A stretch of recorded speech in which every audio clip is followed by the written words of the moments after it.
नमस्कार. टेक्निकल फंडा देव दीक्षित या आपल्या यूट्यूब चॅनलवरती तुम्हा सर्वांचं स्वागत आहे. मॅनेजमेंट म्हणजेच व्यवस्थापन. ज्याला आयुष्यामध्ये व्यवस्थापन जमलं त्याचं सक्सेस त्याला सापडलंच म्हणून समजा आणि तो यशस्वी ठरलाच म्हणून समजायला काही हरकत नाही. तर मित्रांनो, व्यवस्थापन हे सर्व क्षेत्रांसाठी लागू होतं.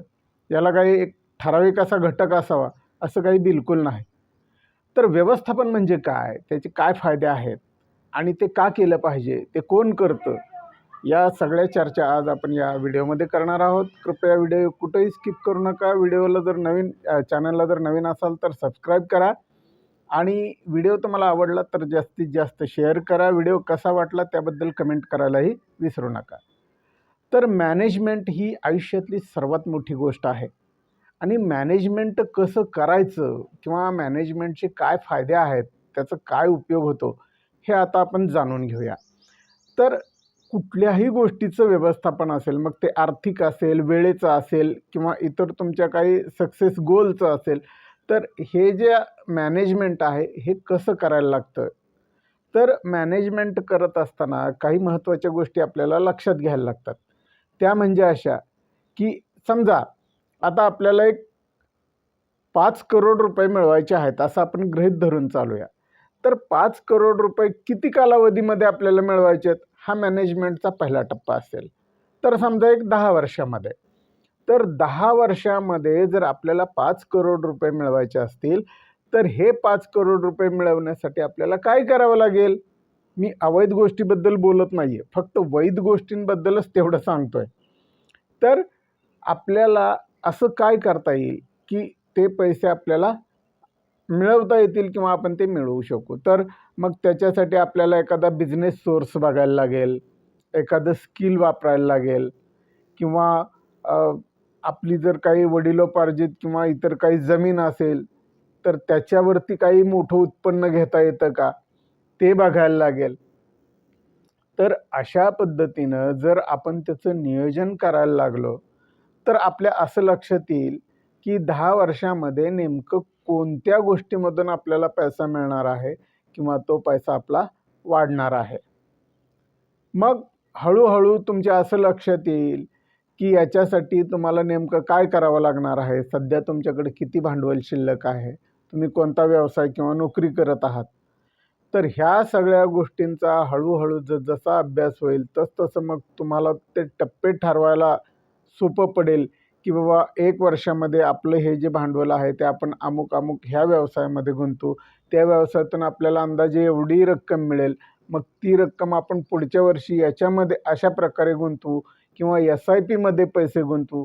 अशा प्रकारे जे पण तुम्हाला काही मार्ग सुचतील त्या मार्गानुसार तुम्ही त्या गोष्टीचं जर नियोजन केलं तर भलेही तुम्हाला 10 वर्षानं 5 करोड रुपये मिळणार नाहीत किंवा मिळतीलही, पण जो अनुभव तुम्हाला आलेला असेल हा अनुभव तुम्हाला आयुष्यभर उपयोगी पडेल आणि 5 करोडच्या ऐवजी तुम्हाला 10 लाख, 20 लाख, 50 लाख रुपये, 1 करोड रुपये तरी नक्की मिळतील.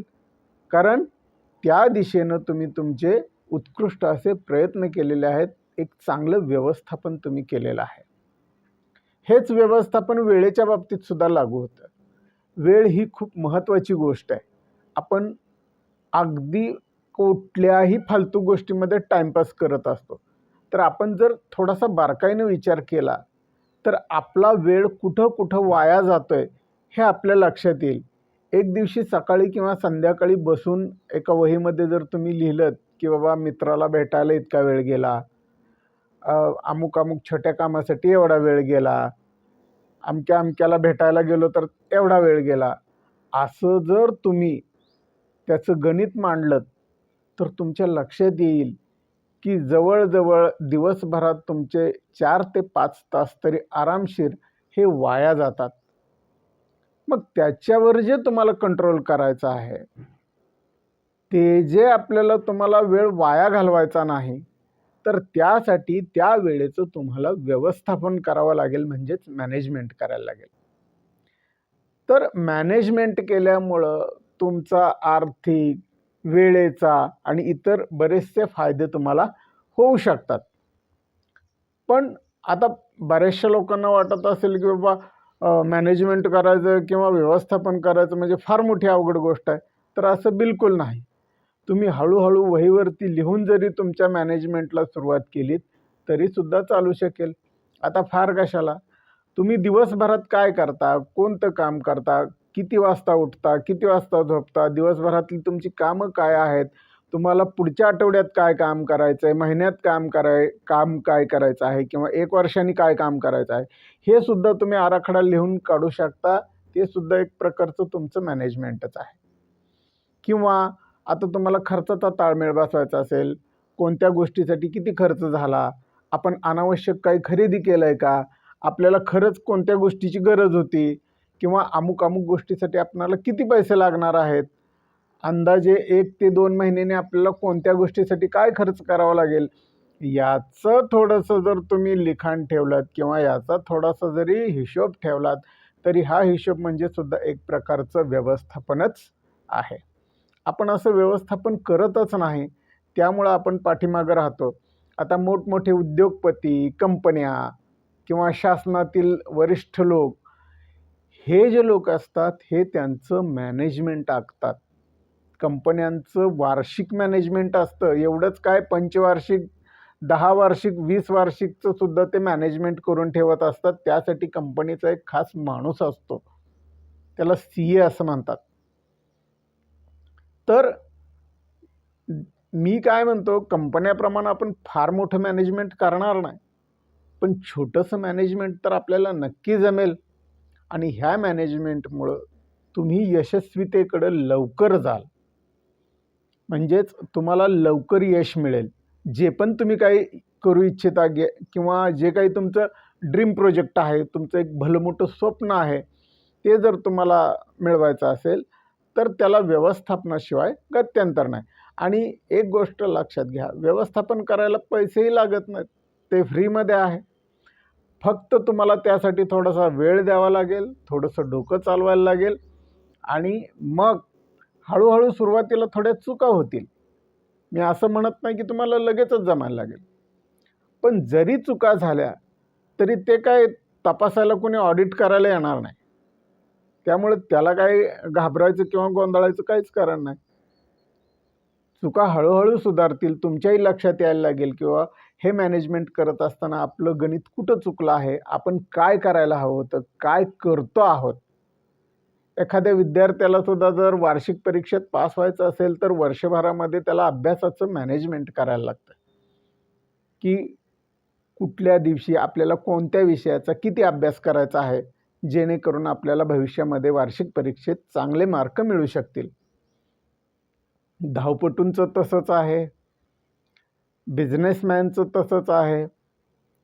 एकूणच ह्या सृष्टीचं सुद्धा एक मॅनेजमेंट आहे.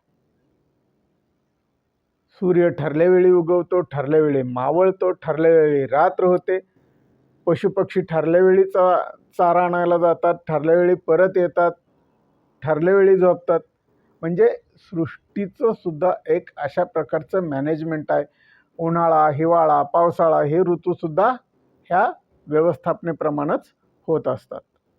तर मित्रांनो, व्यवस्थापन ही अत्यंत महत्त्वाची गोष्ट आहे. तुम्ही करत असाल तर अत्यंत उत्तम, जर करत नसाल तर आजपासूनच करायला सुरुवात करा, कारण याच्यामुळं तुमच्या लाईफमध्ये सुखाचे आणि आनंदाचे क्षण हे अत्यंत लवकर आणि खूप मोठ्या प्रमाणात येऊ शकतात. तर आज थांबूया इथंच. व्यवस्थापन तुम्हाला कळलं असेल. व्हिडिओ कसा वाटला त्याबद्दल कमेंट करायला विसरू नका. आवडलं तर सर्वांना शेअर करा. भेटूया अशाच पूर्ण माहितीपूर्ण व्हिडिओमध्ये. तोपर्यंत नमस्कार, धन्यवाद.